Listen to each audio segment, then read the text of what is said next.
All right, this is going to be part two of your digestive system lectures. We're going to talk a little bit about the microbiome and general nutrition and the metabolic system in the body and how that all works. So let's start with the microbiome. The average human digestive tract is home to so many species of microorganisms. They aid in digestion. And when something upsets this balance of organisms in your gut, um, bacteria that usually is not a problem can grow out of control and make you really sick. This is why a lot of people take probiotics and prebiotics. So let's talk about nutrition and metabolism. So, nutrition. A nutrient is going to be a substance that is in food that is used by the body to promote growth, maintenance, and repair.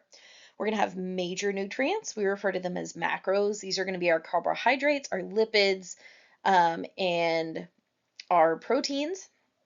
And we're going to have minor nutrients. These are going to be things that we just need a little bit of, like vitamins, minerals, and water. Most food is going to offer kind of a combination of nutrients.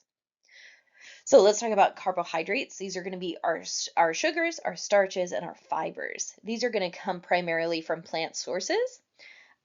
These are going to contain about 3 calories per gram, and these are the easiest and quickest source of energy for cells. Lipids are going to be our fats. Um, we're going to have triglycerides, like saturated and unsaturated fats. Saturated fats are primarily from animal sources like dairy and meat, and unsaturated fats are primarily from plant sources like seeds, nuts, and vegetable oils.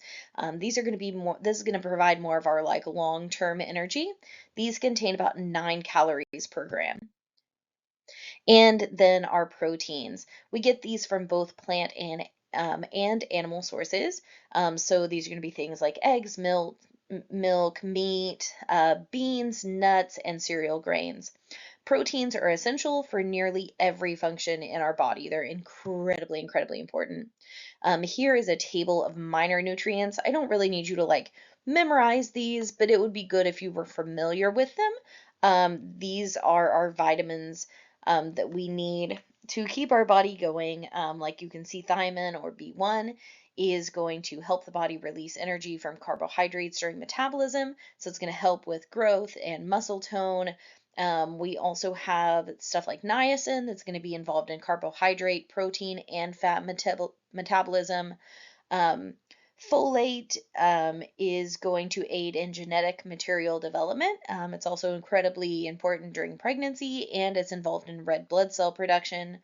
Our B vitamins help build body tissues, help cell development, help with the functioning of the nervous system and metabolism of proteins and fats. And then we all know that vitamin C tends to keep us healthy and strong and all of that. So let's talk about our minor nutrients. So our minerals, these are going to be inorganic substances, essential in small amounts for normal growth and function. We're going to find these in vegetables, in legumes, in milk, and meat. These are going to be our most mineral-rich places where we can find them. We can find them through other sources as well, but that is going to primarily be where they come from. Um, Fats and highly processed sugars are going to be a poor source for minerals. So let's talk about why this is so important. So metabolism, we know is going to be the culmination of all of the biochemical reactions that occur in your body. In anabolism, substances are built and stored. This is going to require an input of energy. So this is going to be like when we're building new body tissues.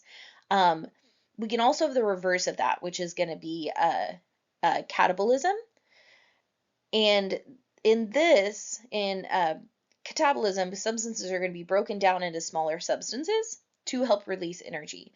So this is when we're going to take these big macromolecules and break them down through our digestive system so that we can use them for processes like cellular respiration. So let's talk just a little bit about how we measure that. We measure food in kilocalories or calories for short. These are going to be the ones listed on the back of a nutrition label. 1 kilocalorie is going to equal to 1,000 calories. Remember, we're working with the metric system here. And 1 calorie is the amount of energy required to raise the temperature of 1 gram of water 1 degree Celsius. So that is kind of where we got that measurement from.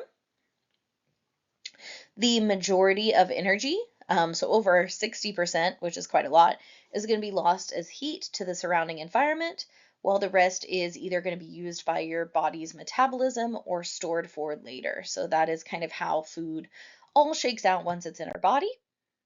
Let's talk about the basal metabolic rate, and then that'll be all that I really have for this lecture.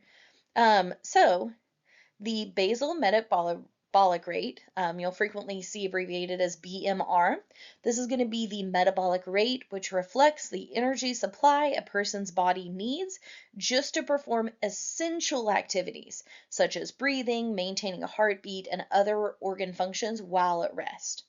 Our thyroid hormones that we talked about during the endocrine lecture are what regulate our BMR. And our BMR is naturally going to slow down as we get older, due in part to a loss of muscle mass and no longer requiring quite so much energy for growth. Males tend to have a little bit higher BMR than females, due to a little bit higher muscle mass. And typically, for an average adult, the BMR is going to range from about 60 to 72 kilocalories per hour.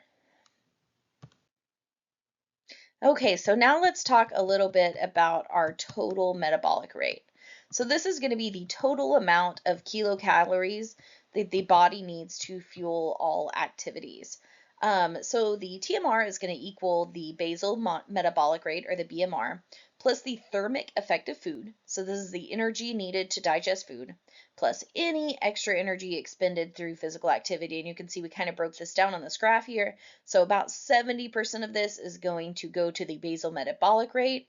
About 20% is going to be dedicated to any other physical activity that we need. And about 10% is going to be dedicated to the thermic effect of food. This can vary significantly from person to person. So whenever the total amount of calories consumed is exactly equal to your total metabolic rate, homeostasis is going to be maintained, and you won't really see any changes in your body from that. Your weight will remain constant. If the input of calories is greater than your output, we will gain a little bit of weight so that we can store that energy for later in case food is not as plentiful. And if the input of calories is less than the output, then weight is lost. And that is the point when we pull from those energy stores that we may have put back at a time whenever we did have calories greater than output.